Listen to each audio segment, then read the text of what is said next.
শয়তান খলিফা হওয়ার জন্য কোটি কোটি বছর ইবাদত করেছে। জমিনের এমন একটা সুতো অংশ বাকি নাই সেই অংশে সে রুকু সেজদা করেনি। এত ইবাদত করেছে যে সে ফেরেশতাদের সরদার হয়ে গেছে। শয়তান ফেরেশতা ছিল না, শয়তান জিন ছিল, কিন্তু ফেরেশতাদের সাথে থেকে সে এত ইবাদত করেছে যে ফেরেশতাদের উস্তাদ হয়ে গেছে। সম্মানিত মুসল্লিয়ানে কিরাম, আউযু বিল্লাহি মিনাশ শাইতানির রাজীম।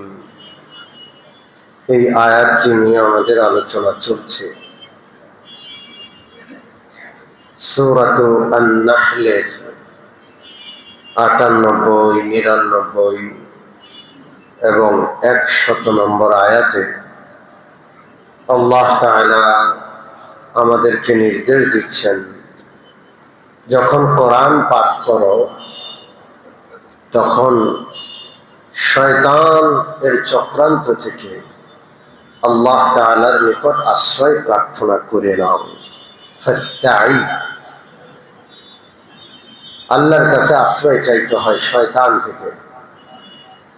যারা আশ্রয় চায় আল্লাহ শয়তান থেকে তাদেরকে আশ্রয় দেন, ফলে শয়তান তাদের উপর কোনো প্রভাব বিস্তার করতে পারে না। শয়তান তাদের উপর প্রভাব বিস্তার করে যারা আল্লাহর সাথে শিরিক করে, যারা শয়তানের দোসর, শয়তানকে মানে, শয়তানের অনুসরণ করে, তাদের উপর শয়তান খুব প্রভাব বিস্তার করে। আল্লাহ তাআলা এই পবিত্র আয়াতগুলোতে আমাদেরকে শয়তানের চক্রান্ত থেকে আশ্রয় চাইতে বললেন। কেন? শয়তান আমাদের আদি দুশমন।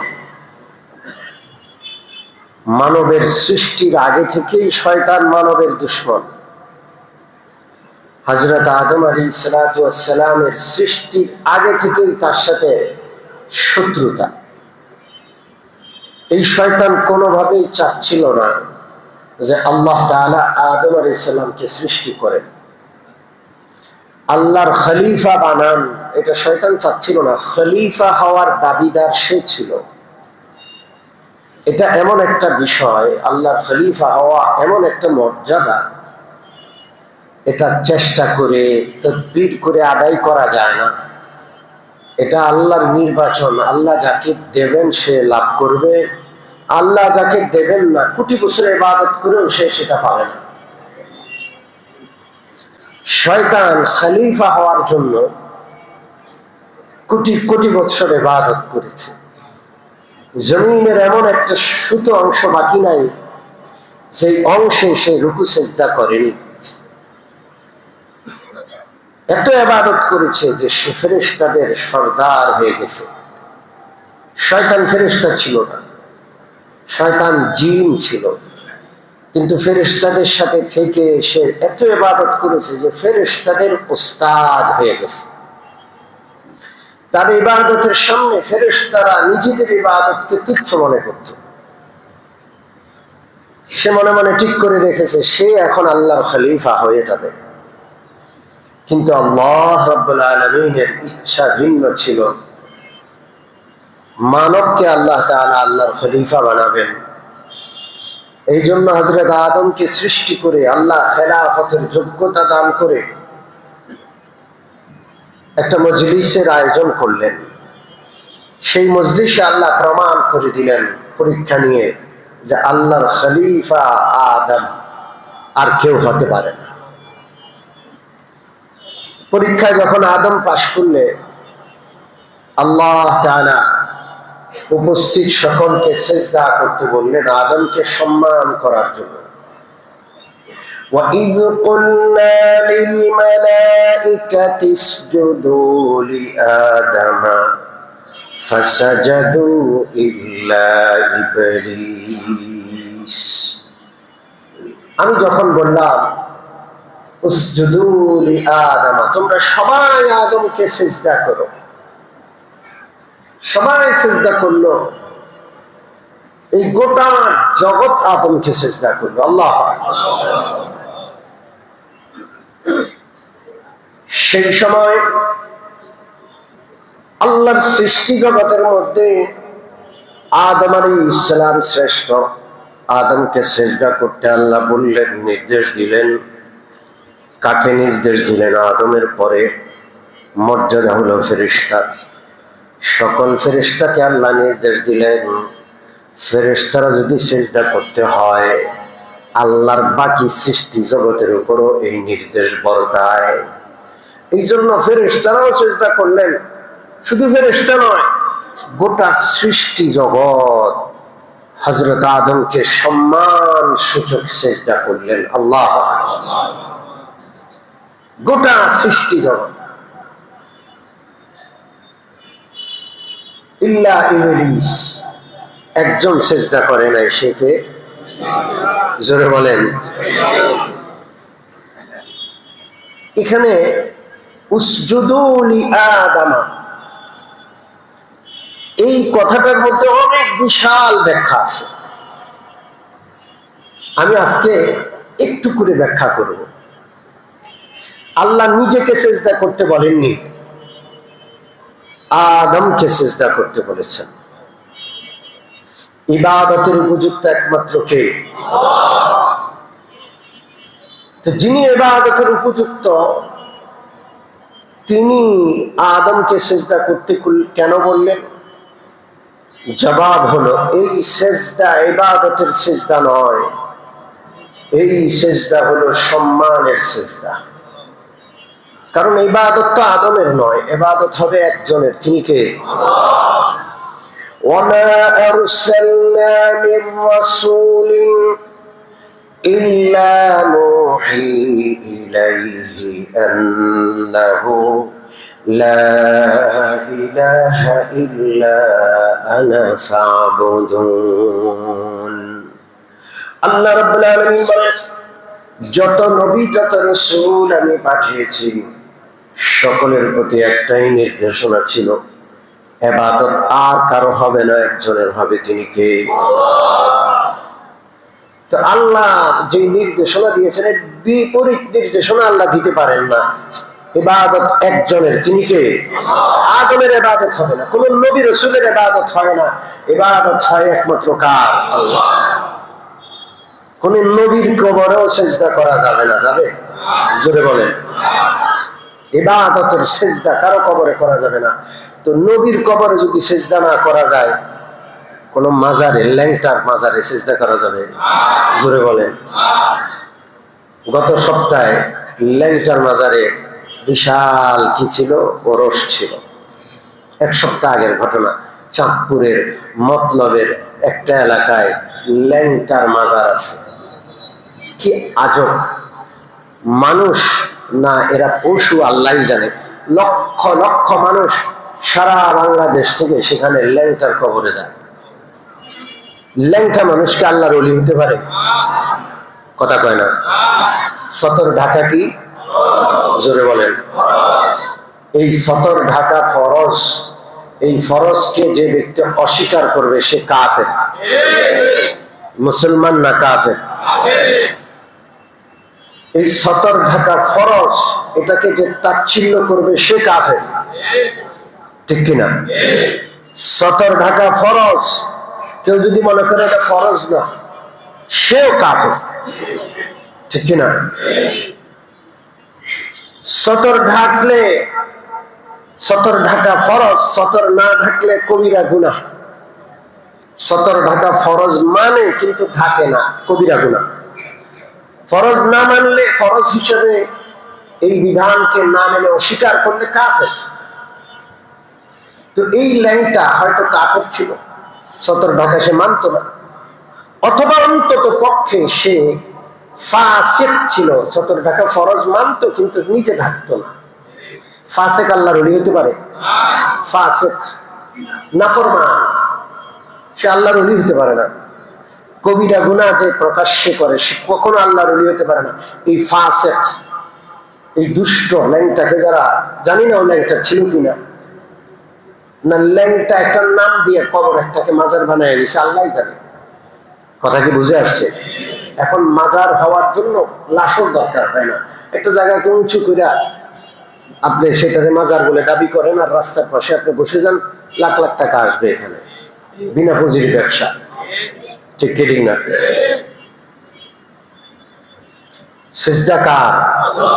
কোন নবীর কবরে সিজদা করা যায় না, ল্যাংটার কবরে কেন সিজদা? পিঠা এদের পিঠকে চামড়া উঠায় ফেলা দরকার। সম্মানিত মুসল্লিয়ানে কেরাম, সিজদা একমাত্র কার? এই জন্য পরিষ্কার কথা, কাউকে সিজদা করা যাবে না, কোন নবীকেও সিজদা করা যাবে না। একদিন এক উট আল্লাহ রসুলের পায়ের সামনে এসে মাথা নত, রসুল্লাহর পায়ের মধ্যে মাথা ঘুষছে।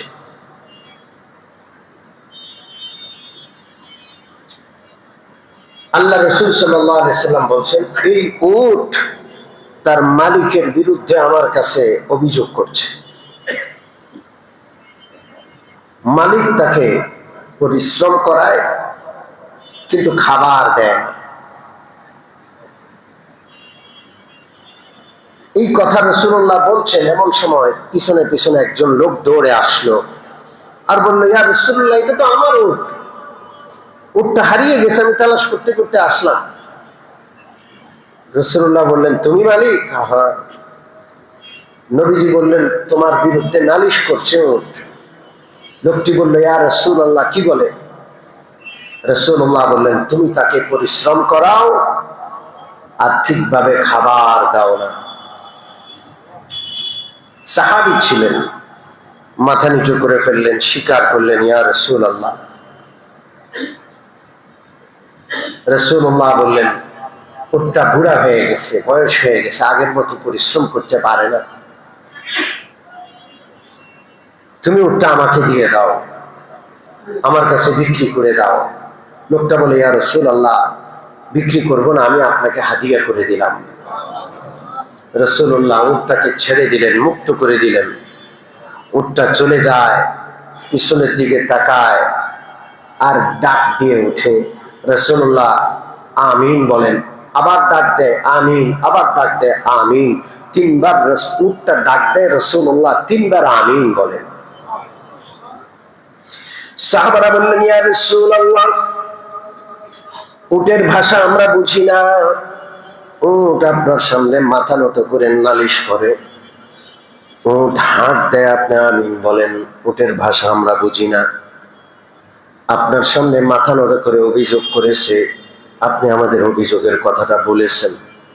ওগো আল্লাহর নবী, উট হাঁক দিয়ে কি বললো আর আপনি কেন আমিন বললেন, এই ভাষাটাও বুঝিয়ে দিন। নবীজি বললেন, উটটাকে যখন আমি মুক্ত করে দিলাম, উট হেঁটে হেঁটে চলে যায়। যাওয়ার মুহূর্তে উট আমার জন্য তিনটা দোয়া করে। প্রথম দোয়া করে, আল্লাহ, যে নবীজি আমার উপর দয়া করেছেন, আল্লাহ গো, আপনি ওই নবীর উপর রহমত নাযিল করুন। আমি খুশি হয়ে বললাম আমিন। 2 নম্বর দোয়া উট করে, ওগো আল্লাহ, আপনার হাবিব তার উম্মতকে অনেক বেশি ভালোবাসেন, মা বাবা সন্তানকে যতটা ভালোবাসেন, নবী তার উম্মতিকে এর চেয়ে বেশি ভালোবাসেন। ওগো আল্লাহ, আপনার নবীর উম্মতকে আপনি সমূলে ধ্বংস করে দিয়েন না। নবীজি বললেন আমিন। তৃতীয়বার দোয়া করে, আল্লাহ, আপনি নবীর উম্মতকে কোন প্লাবন দিয়ে নূহ নবীর উম্মতের মতো আপনি বংশহীন নির্বংশ শেষ করে দিয়েন না। নবী বললেন আমিন। কোন কোন বর্ণনায় আছে চতুর্থবার ওর দোয়া করে, আল্লাহ, আপনার নবীর উম্মতের মধ্যে বিরোধ সৃষ্টি করে দিয়েন না। রাসূলুল্লাহ আমিন বললেন না, কারণ আল্লাহ তাআলা এই উম্মতের মধ্যে বিরোধ সৃষ্টি করে দিবেন পরীক্ষার জন্য। ৭৩টা দল হবে, এর মধ্যে ৭২টা দল জাহান্নামে যাবে, একদল জান্নাতে যাবে। ঠিক ঠিক, এটা পরীক্ষা, উম্মতের পরীক্ষা। এই পরীক্ষায় পাশ করবো তো ইনশাআল্লাহ? জোরে বলেন। হক্কানি আলেমদের সাথে থাকবো তো? বাতিল পন্থীদের সঙ্গী হইয়া ৭২ দলের অন্তর্ভুক্ত হব না তো? সাহাবারা বললেন, ইয়া রাসূলুল্লাহ, উট একটা বোবা প্রাণী, এরপরও আপনাকে সিজদা করে সম্মান করে। ওগো নবীজি, আমাদের মন চায় আমরাও আপনাকে শ্রদ্ধা করি, সিজদা করে সম্মান করি। ওগো আল্লাহর নবী, আপনি আমাদের মদিনার বাদশা, পাশাপাশি আপনি আমাদের নবী। সেই যুগের পরাশক্তি পারস্য সম্রাট রোম সম্রাটদেরকে পারস্যবাসী রোমবাসীরা সিজদা করে, ওরা ওদের বাদশাকে সম্মান করে। আপনি আমাদের নবী, আমাদের বাদশা, আমাদের সবকিছু, আপনাকে একটু সিজদা করে সম্মান করতে মন চায়। আল্লাহ রাসূল সাল্লাল্লাহু আলাইহি ওয়াসাল্লাম বললেন, খবরদার আমাকে সিজদা করবে না। লাউ কুনতু আমুরু আহাদান আন ইয়াসজুদা লি আহাদিন লা আমারতুল মারআতান তাসজুদা লি যাওজিহা। যদি আমি কাউকে সিজদা করার নির্দেশ দিতাম, তাহলে স্ত্রী লোকদেরকে বলতাম তারা যেন তাদের স্বামীদেরকে সিজদা করে। অতএব কাউকে সিজদা করা যাবে না, স্বামীদেরকেও স্ত্রীরা সিজদা করবে না। আল্লাহর পরে স্বামীর মর্যাদা। যদি সিজদা করার কোন নির্দেশনা দিতাম, স্বামীকে সিজদা করার নির্দেশনা দিতাম। যেহেতু সিজদার নির্দেশনা নাই, এই উম্মত কেউ কাউকে সিজদা করবে না, এটাই আল্লাহর বিধান। আল্লাহ আগের নবীদের শরীয়তে সম্মান সূচক সিজদার অনুমতি ছিল, এই উম্মতের জন্য সেই অনুমোদন ক্যান্সেল। ঠিক ঠিক না? অতএব কবর, মাজার, জিন্দা, মুর্দা কারো সামনে মাথা নত করা যাবে না। মাথা নত হবে একজনের সামনে। তিনি কে? জোরে বলেন কে? পরিষ্কার কথা। আল্লাহ রাব্বুল আলামিন আদম আলাইহিস সালাতু ওয়াস সালামকে সম্মান দেওয়ার জন্য সিজদা করার নির্দেশ দিলেন। উসজুদু লি আদামা ফাসাজাদু ইল্লা ইবলিস। হযরত আদমকে সবাই সিজদা করে সম্মান দিল, একজন দিল না, কে? ইবলিস। একটা সিজদা করে নাই। তাও আল্লাহ কেন আদমকে একটা সিজদা জীবনে লঙ্ঘন করার কারণে আল্লাহ তাআলা তাকে চিরতরে বঞ্চিত করে দিলেন।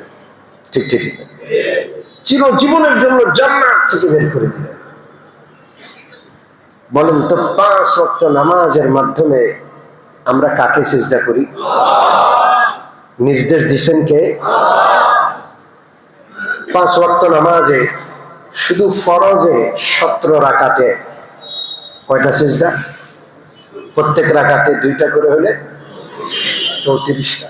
ভিতর 3 রাকাত 20 রাকাত, আরো 6টা সিজদা বাড়ান 40টা সিজদা।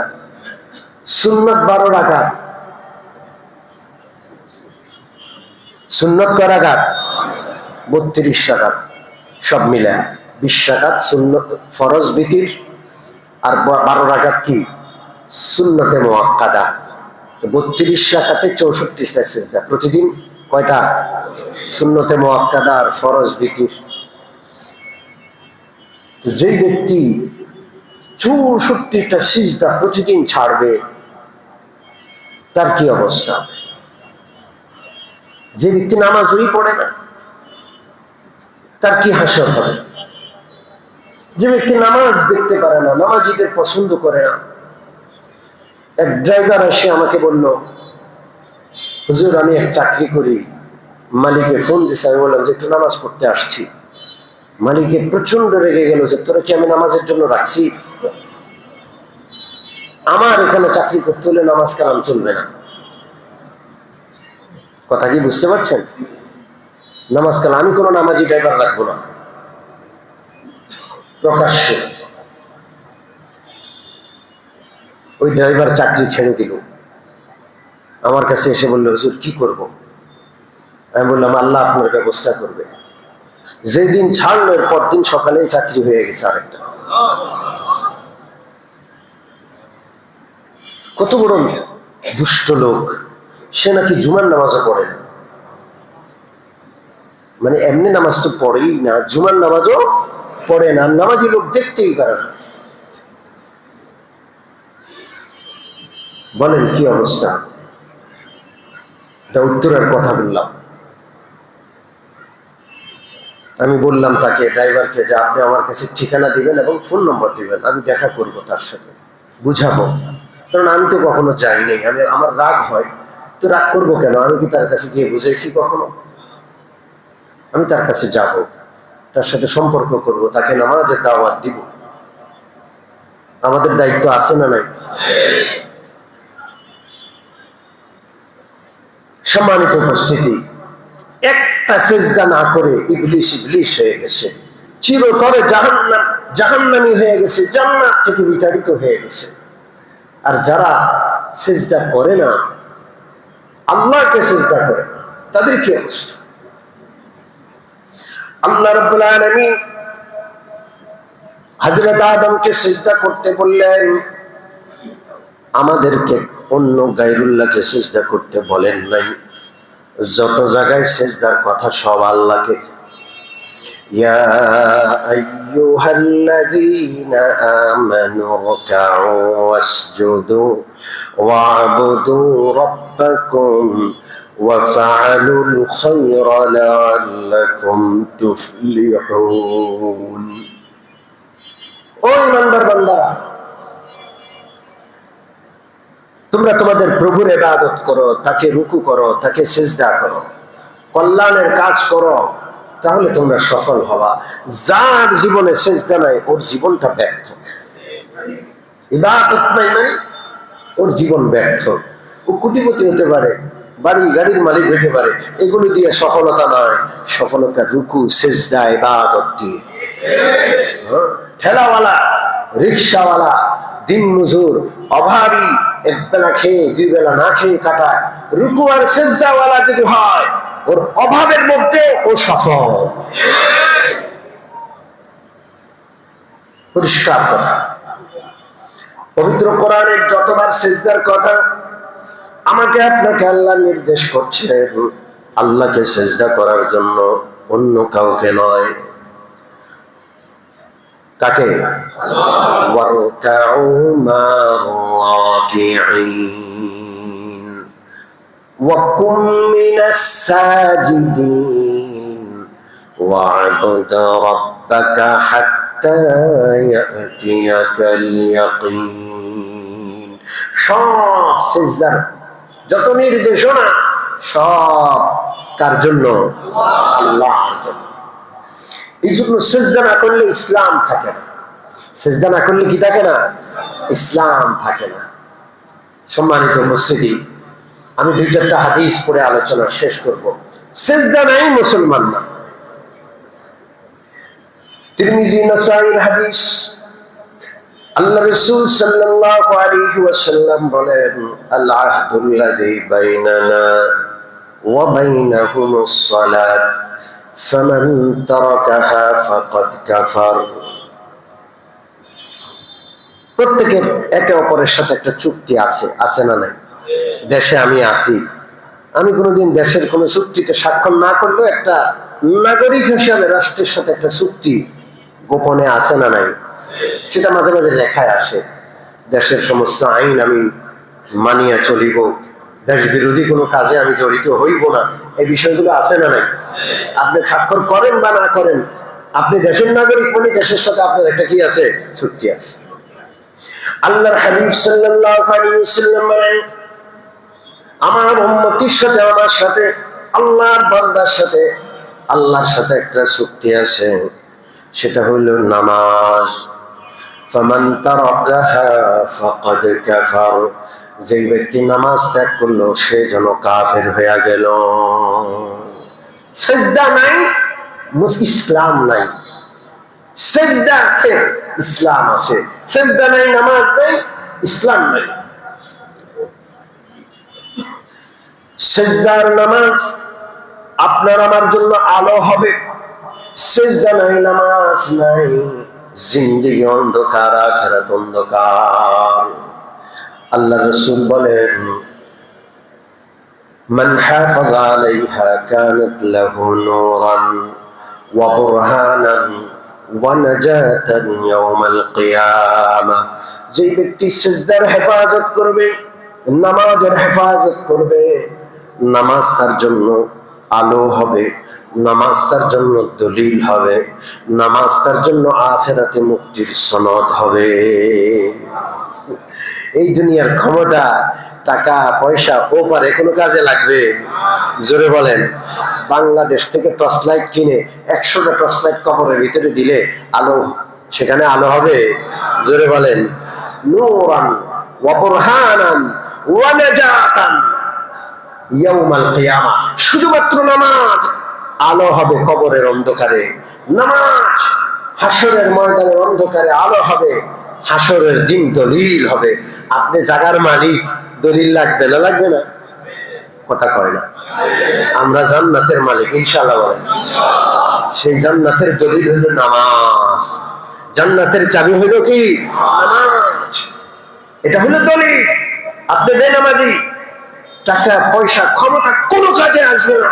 মরার সাথে সাথে দলিল নাই, ফকির আপনি, মিসকিন, কিচ্ছু নাই। নামাজ হইল দলিল। এই জন্য সন্তানদেরকে নামাজি বানাবেন। আপনার সন্তানের দুনিয়ার তুলনায় আখিরাতের ফিকির আর চিন্তা আপনার আরো বেশি করা দরকার। তাকে আখিরাতের জান্নাতের দলিল ধরায় দিবেন, সেটা হলো 5 ওয়াক্ত নামাজ। সিজদাকারী বানাবেন। নাজাতান ইয়াউমাল কিয়ামা, কিয়ামতের দিন যার নামাজ নাই, সে তার মুক্তি নাই, তার নাজাত নাই। ومن لم يحافظ عليها لم تكن له نورا ولا برهانا ولا نجاة। যার নামাজ নাই, কিয়ামতে তার কোনো আলো নাই, তার কোনো দলিল নাই, তার কোনো নাজাত বা মুক্তির ব্যবস্থা হবে না। এবং কিয়ামতের দিন তার অবস্থাটা কি হবে? আল্লাহর নবী বলেন, وكان يوم القيامة مع قارون وفرعون وهامان। কিয়ামতের দিন সে কারুনের সাথী হবে, ফেরাউনের সঙ্গী হবে, হামানের সাথে থাকবে। নাউজুবিল্লাহ। বেনামাজির হাসর হবে কারুন, ফেরাউন, হামানের সাথে। খুব বড় লোক, কি বলেন? এক একজন বাদশাহ, রাজা, ঠিক না? জোরে বলেন। ওদের সাথে থাকবেন? আপনার পোলারে ওদের সাথে বানাবেন? নামাজ ছাড়া মুক্তির কোনো উপায় নাই। সেজদা না করলে শেষ। সেজদা নাই, জিন্দেগি বরবাদ। সেজদা আছে, জিন্দেগি সফল। এই জন্য সেজদা করব, জোরে বলেন। সাহাবায়ে কেরাম নামাজকে ঈমান আর কুফরের মধ্যে ব্যবধান মনে করতেন। নামাজি মুসলমান, বেনামাজি কাফের তারা মনে করতেন। এই জন্য নামাজ আদায় করবো ইনশাআল্লাহ। জোরে বলেন ইনশাআল্লাহ। আল্লাহ তাআলা আমাদেরকে সিজদা ওয়ালা বানায় দেন। উসজুদু লি আদামা। আল্লাহ তাআলা সকলকে আদমকে সিজদা করতে বললেন, আর আমাদেরকে সিজদা করতে বললেন কাকে? আমাদেরকে। আদমকে নন, অন্য কোন নবীকে নন। আমরা সিজদা করব কাকে? তো আদমকে সিজদা না করার কারণে শয়তান আর ইবলিস, যদি ইবলিস হয়, শয়তান হয়, আর সিজদা কয়টা সিজদা করে নাই? জোরে বলেন। আর আমি আপনি যদি সিজদা না করি, এক একদিন সিজদা না করলে কয়টা সিজদা বাদ যায়? 64টা সিজদা। শুধু সুন্নত, শুধু ফরজ, বিতির এবং সুন্নতে মুআক্কাদার সিজদাগুলো হিসাব করলে কয়টা? কথা কয় না। আবার প্রত্যেক রাকাতে কয়টা কয়টা রুকু? একটা একটা রুকু। প্রত্যেক রাকাতে কয়টা কয়টা রুকু? জোরে বলেন। ওই রুকুগুলোরে যোগ করেন, রুকুগুলোরে কি করেন? যোগ করেন। 100 বা 101টা হয়। রুকু কিন্তু সিজদার ভাই। রুকু কার ভাই? সেজদা যেমন ফরজ, রুকু কি? জোরে বলেন। ওয়ারকাউ ওয়াসজুদু, রুকু করো, সেজদা করো। তো 34 রাকাতের রুকু আর সেজদা সব যোগ করলে 100 বা 101 হইয়া যায়। ঠিক কি ঠিক না? হিসাব কি সুন্দর। একটা দিন কেউ নামাজ না পড়লে সে আল্লাহকে 100 বার সেজদা করলো না, রুকু করলো না, তার কি হাসর হবে? এই জন্য আমরা সেজদা করবো ইনশাআল্লাহ। সেজদা না করে শয়তান হয়েছে। যে মানুষ নামাজ পড়ে না ও শয়তান, শয়তানের দেশ ভরে গেছে। মুসলমান কই? আল্লাহ সাহায্য আসবে কেমনে বলো? দেশ ভরে গেছে শয়তান। এজন্য আমরা সেজদা না করে শয়তান আর শয়তানের দোসর হব না ইনশাআল্লাহ। রাজি আছি? আজকে শুধু সেজদা সম্পর্কে আলোচনা করলাম। শুধু কি সম্পর্কে? উসজুদু লিআদম। এই জন্য সেজদা করবো। আল্লাহ আমাদের সেজদাকারী বানায় দেন, রুকুকারী বানায় দেন। রুকু অবস্থায়, সেজদা অবস্থায় মরণ দান করেন। রুকু সেজদা এত প্রিয় হয়, সেজদা গেলে, রুকুতে গেলে মাথা উঠাইতে মন চায় না, এবং কামনা এমন হয়, আল্লাহ আপনার কাছে তো আমার যাইতে হবে। রুহের মালিক আপনি, জানের মালিক আপনি। ও আল্লাহ, আপনাকে সেজদা করা অবস্থায় মালিক, তখন আমার রূহ নিয়েন। আমি যে আপনার গোলাম, এবং চূড়ান্ত গোলামী অবস্থায় রুকু এবং সেজদা অবস্থায় আপনার কুদরতি কদমে যেমন আমার মরণ হয়। আমিন বলেন। ওয়া আখিরু দাওয়ানা আলহামদুলিল্লাহি রাব্বিল আলামিন ওয়া সাল্লাল্লাহু তাআলা আলা খায়রি খালকিহি মুহাম্মাদ ওয়া আলিহি ওয়া সাহবিহি আজমাইন। দুইটা ঘোষণা। এক নম্বর ঘোষণা হলো যে আজকে থেকে আমরা জুমায় ঘোষণা করেছি হজের ট্রেনিং হবে ইনশাআল্লাহ। এখানে এই বছর হজে যাচ্ছেন এমন আল্লাহর মেহমান হাজী সাহেব কারা কারা আছেন? হাত তুলেন তো। আছেন? আলহামদুলিল্লাহ, কয়েকজন আছেন। হজে যাওয়ার ইচ্ছা আছে এমন কে কে আছেন? বাকি আছে কেউ? ওরে আল্লাহ, ছোট্টরাও তো হাত তুলে রয়েছে। আলহামদুলিল্লাহ, হাত নামান।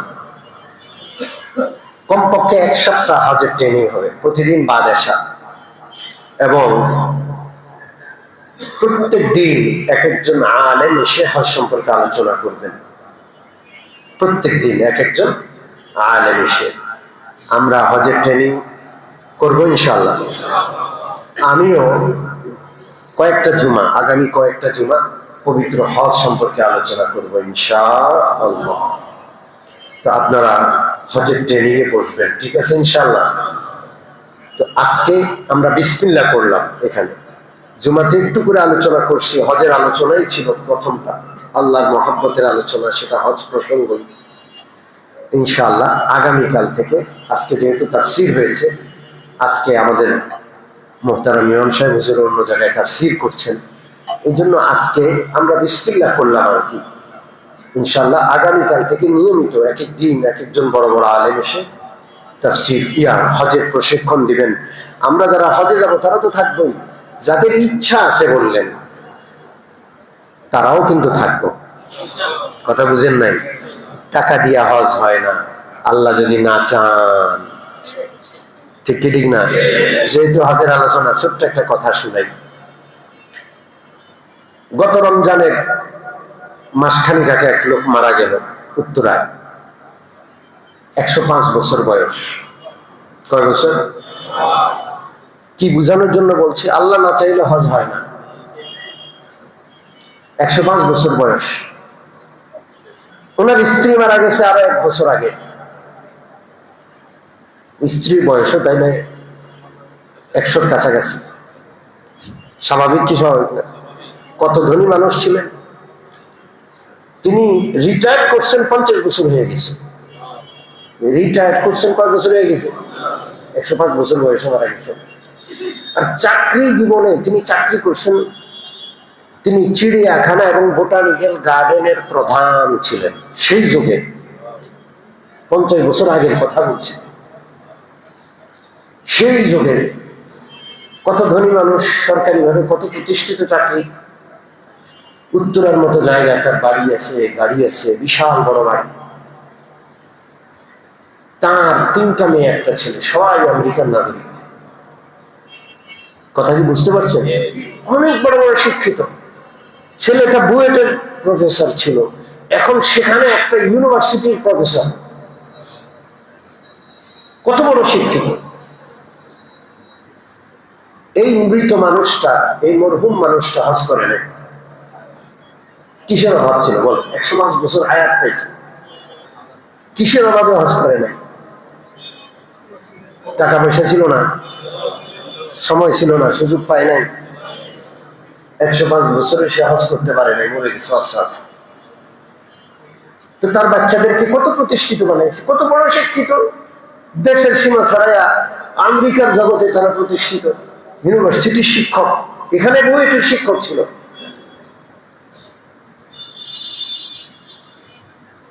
ছেলেরা কোটি কোটি টাকার মালিক, বাবা মা দুজনকে এক কবরের উপর কবর দিছে।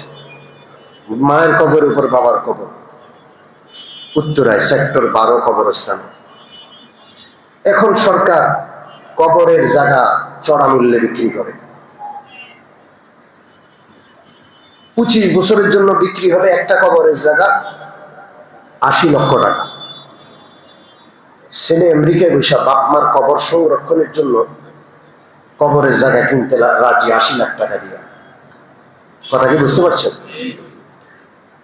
এখন তাকে স্মরণ করানো হলো, তোমার বাবা মা তো হজ করে নাই, লম্বা হায়াত পেয়েছে, অনেক টাকার মালিক ছিল, বাবা মার বদলে হজটা করাও।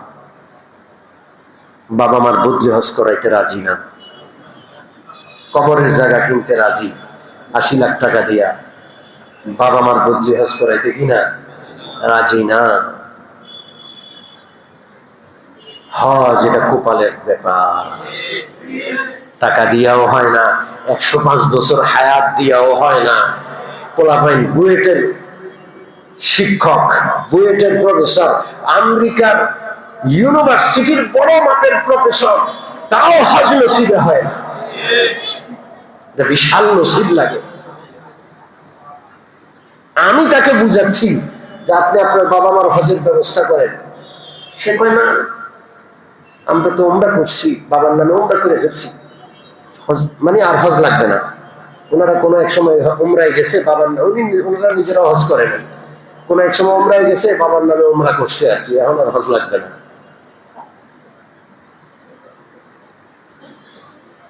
বলছি এটা কপালের ব্যাপার, এই জন্য দোয়া করবেন, কপাল মঞ্জুর করাইতে হবে। টাকা পয়সা অন্তত পক্ষে 4 ভাগের 1 ভাগ মানুষ যায় যাদের টাকা পয়সা নাই, আল্লাহ তাদেরকে কুদরতি ভাবে হজে নেয়। 4 ভাগের 1 ভাগ মানুষ। কয় ভাগের 1 ভাগ? প্রতি 125 জন। মনে রাখেন, হজ ফরজ হয় টাকাওয়ালা এরকম মানুষ যেমন হজ করে, ফরজ না এমন মানুষ অন্তত শতকরা 25 জন যায়, যাদের হজের কোনো সামর্থ্য নেই, আল্লাহ তাদেরকে নিয়ে যান।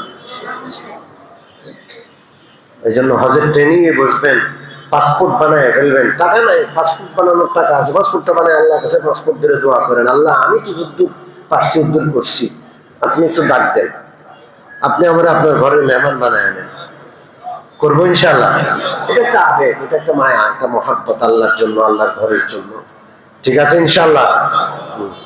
এই জন্য আমি আপনাদেরকে আবেদন করলাম, এই বছর হজের যাওয়ার কোনো ব্যবস্থা না হইলেও ভবিষ্যতে যাওয়ার নিয়ত আছে, তারাও হজের ট্রেনিং এ বসবেন। মক্কার আলোচনা, মদিনার আলোচনা, তাওয়াফের আলোচনা, সাঈর কথা, আরাফা, মিনা, মুজদালিফার কথা শুনবেন আর চোখের পানি ফেলে দোয়া করবেন যে আল্লাহ আমি তো এগুলো শুনতেছি, আপনি কি আমারে না দেখাই হয়ে যাবেন। ইব্রাহিম আলাইহিস সালাম যেই জায়গায়, আদম যেই জায়গাতে ছিলেন, মুহাম্মদ রাসূলুল্লাহর কদম যেখানে পড়ছে, সাহাবারা যেখানে কান্নাকাটি করছে, আমি শুধু শুনে শুনে কাঁদি, আপনি আমার চোখের পানি ফালাইবেন, আমারে নিবেন না, এটা কি হয়? বলতে পারবেন না ইনশাআল্লাহ? হজের ট্রেনিং এ উপস্থিত থাকবেন ইনশাআল্লাহ। 1 নম্বর ঘোষণা গেল। 2 নম্বর ঘোষণা হলো, আগামী সপ্তাহে, আগামী শুক্রবারে আমাদের জামে ইসলামিয়া নবাবগঞ্জ মাদ্রাসা মসজিদের উত্তর পাশে একটা মাদ্রাসা আছে, খেয়াল করছেন আপনারা? আমাদের সম্মানিত ইমাম সাহেব সেই মাদ্রাসার এখন দায়িত্ব নিয়েছেন, তিনি মাদ্রাসার প্রিন্সিপাল মোহতামিম। এই মাদ্রাসার হাফেজ ছাত্রদেরকে আগামী সপ্তাহ এই এশার নামাজের পর পাগড়ি প্রদান করা হবে। এই পাগড়ি প্রদানের অনুষ্ঠান এইভাবে হবে, মসজিদের এই জায়গাতে, আলাদা কোনো আয়োজন হবে না। সেখানে প্রধান মেহমান হিসাবে উপস্থিত থাকবেন হযরত মাওলানা খালেদ সাইফুল্লাহ আইয়ুবী সাহেব। তিনি এশার নামাজ আশা করি পড়বেন, এশার পর তিনি আলোচনা করবেন, আমরা থাকবো ইনশাআল্লাহ। এরপরে প্রধান দোয়াকারী হিসাবে থাকবেন হযরত মাওলানা সাঈদ আল মেজবাহ সাহেব, তিনি মুরব্বী হিসাবে থাকবেন। তার বরকতি হাতে তালেবে ইলমদের মাথায় পাগড়ি প্রদান করা হবে। আগামী শুক্রবার বাদ এশা এই অনুষ্ঠান হবে।